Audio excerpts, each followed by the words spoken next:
It used to be that being middle class meant owning your own home. It meant that you could afford medical care and dental care. It meant you had a college fund for your children and were able to set money aside for retirement.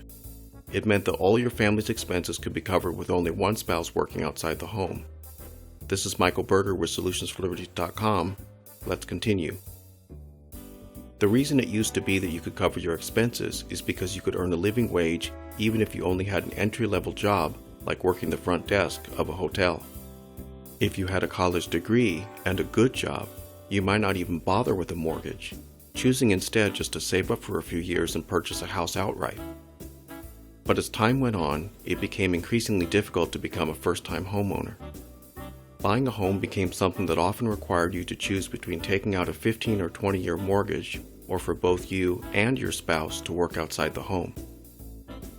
Corporations capitalized on the feminist movement, effectively doubling their profits over the course of a couple decades. Once women were fully assimilated into the workforce, both a woman and her husband had to work full-time to maintain the same living standard as they had before, with only one of them in the workforce. It wasn't long before 30-year mortgages became the new normal. Whereas before, a single woman could easily cover her expenses, over time it started becoming more and more common for women to stay in toxic or abusive relationships because they could no longer afford to live alone. Conveniently for corporations, feminism has managed to direct 100% of the outrage over these types of living situations towards abusive men. Meanwhile, predatory corporations take 0% of the blame. While the man is 100% responsible for his abusive behavior, corporations are at least somewhat responsible for keeping the woman in the abusive environment. They are the ones who are putting their employees in a position of weakness when they pay them a part-time salary for full-time work. Of course, there are also men who are stuck with toxic women because they too only receive part-time pay for full-time work. In the Hunger Games type society in which we live, most arguments that couples have are over money. Over time, as wages began to lag further and further behind the cost of living, the definition of what it meant to be middle class gradually shifted. Whereas being middle class used to mean owning your own home outright, it came to mean being able to make mortgage payments while still saving for retirement. And the meaning of the phrase middle class would continue to degrade as time went on. As the cost of college and the cost of medical care skyrocketed in the 80s and 90s, fewer and fewer people could come up with a down payment for a home and decided to rent. In the past, you had to put down a higher down payment to buy a house than today, and rents were much lower.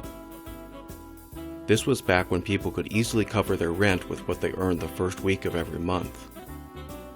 Since more and more working class people no longer owned the homes that they lived in, the pride of car ownership became the new thing. Car payments were rare in those days, and most people owned their cars outright. It was common for people to have both a newer daily driver as well as a classic car to take to shows and cruises. Back then, a full-time worker could afford to maintain 2 cars, no problem. Although they were renters and technically no longer part of the middle class, they still maintained a mostly middle-class lifestyle, with things like college funds and retirement savings. They could also afford to visit their doctor and their dentist. After the financial crisis of 2008, the term middle class lost even more of its meaning. New car ownership became more and more out of reach, and more Americans had to rely on financing for cars.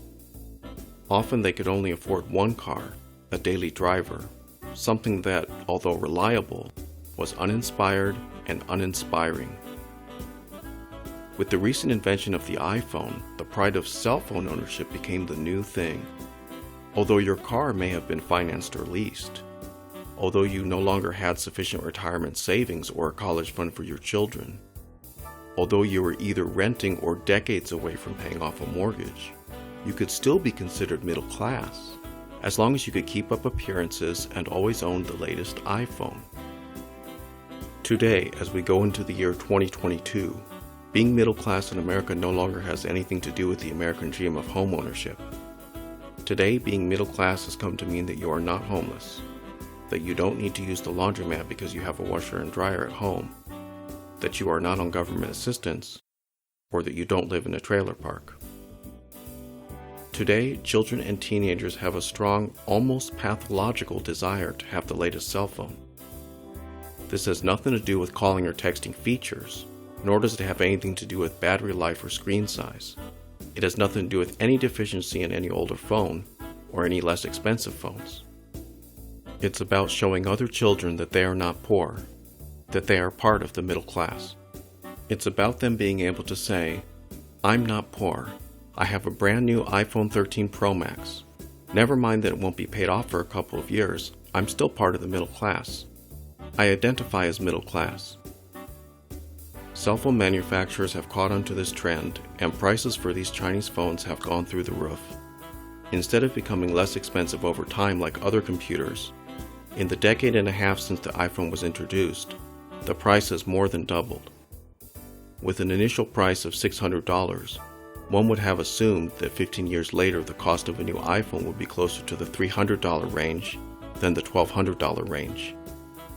$1,200, $1,400, $1,600, it doesn't matter what it costs.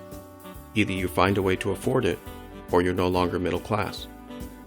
Anyway, in summary, over the course of a few short decades, American society has gone from the pride of home ownership to the pride of car ownership to the pride of cell phone ownership. It used to be that when you walked out your front door, most of the houses and newer cars that you saw were owned by your neighbors. Now the majority of houses and newer cars you see are owned by the bank, and your neighbors are in a titanic struggle to keep up with the minimum payments. Oh, by the way, only about half of American cell phone owners own their cell phone outright. The other half are on a payment plan. No doubt but that we are in a sad state of affairs. Now, I could understand the gradual transition from the American dream to the hellish nightmare of today if some things had been uninvented during these last few decades.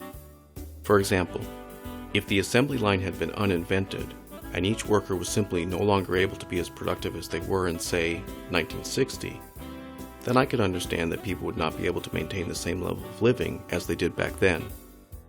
Whereas back then, a worker at an entry-level job could easily save up for a new car in a few months. With the uninvention of the assembly line, with cars now taking much longer to assemble, it would make sense that new cars would be much more expensive relative to wages, and that someone earning minimum wage could no longer afford a new car without a car loan. The same would be true, for example, had electricity been uninvented. There was a TV series called Revolution that aired a few years ago, where all electrical devices in the world mysteriously turned off all at once and could not be turned back on. If all electrical devices just suddenly ceased to function, then people would have to work a lot more for a lot less.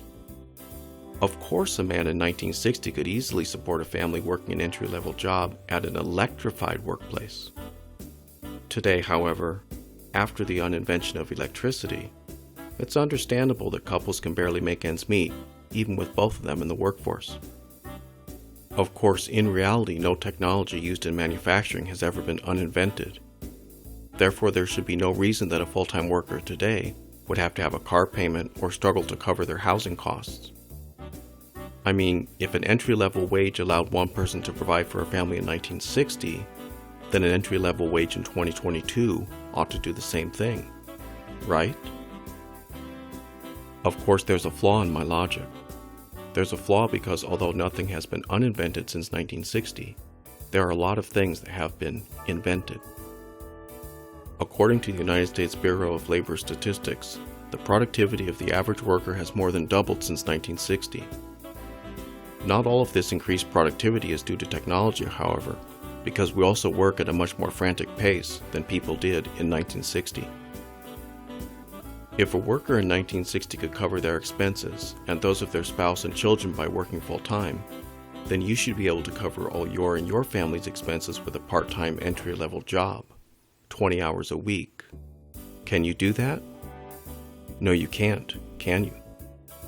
And remember, everything I'm basing this on is admitted numbers from official sources. Here's another way to look at it. Instead of one spouse working outside the home full-time, 40 hours, as was the norm in the past, the modern equivalent income would more likely be earned by two wage earners working 20 hours a week, For example, if a woman and her boyfriend who live together are both working 20 hours a week, they should be able to easily cover basic living expenses if they are as productive as the average worker was in 1960. If, however, they are as productive as the average worker of today, they should be able to easily cover their expenses by each working only 10 hours a week. If the woman's boyfriend were to hit her one day, then she'd simply leave. Sure, it's more economical to share expenses, and perhaps moving out would cause her to have to go from working 10 hours a week to working 15. But so what? More likely, though, she would already have been working 20 hours a week all along rather than 10, because few employers would want to hire someone for only 10 hours a week. So let's say she was working 20 hours a week and saving half of her income. If so, then she would likely continue the same 20-hour-a-week schedule after the breakup and just have to lower her savings rate from 50% of her income down to 25% due to the increased costs of living alone. Obviously, she could afford a hotel until she could line up a rental, and it goes without saying that she would have no problem coming up with a deposit for a rental. Folks, there is no shortage, no lack. There is more than enough money in the system, more than enough wealth. If couples today work twice as many hours outside the home as they used to, and they are at least twice as productive as they used to be, this would mean that a couple making entry-level wages today should have 4 times the wealth of couples who made entry-level wages before. 2 times 2 equals 4. That's simple enough, right? And if you want to get more precise about it and look at the exact numbers from the Bureau of Labor Statistics, then it breaks down as follows. Since by 1960 some women were already in the workforce, women's workforce participation from then to now has only increased by 1/3, or 1.33. So couples today only work 1.33 more hours outside the home than they used to. But how much more productive are they? According to the Bureau of Labor Statistics, worker productivity per hour has increased 3.45 times between 1960 and 2019. By the way, worker productivity is based on real-world production, not on the value of the US dollar. So instead of 2 times 2 equals 4, we have 1.33 times 3.45 equals 4.6.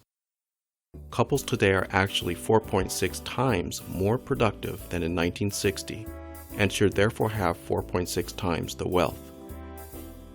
No matter how you calculate it, most people have more money stolen from them every month than they earn in that month.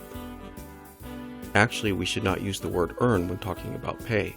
We should just say paid, because most people are only paid a tiny fraction of what they earn. Maybe the next time somebody asks you how much you earn, instead of responding with a number, just say, "I don't know, but it's a lot more than what I get paid." There are, of course, a select few who receive a lot more every month than what they have earned. All this can be fixed if you're willing to help form a free society based around the protection of human rights. Rights such as the right of a person to receive the fruits of his or her labor. If not, then I imagine things will continue as they are, with the rich becoming richer and the poor continuing to get poorer. It all comes down to a simple choice: liberty or slavery. I leave it up to you.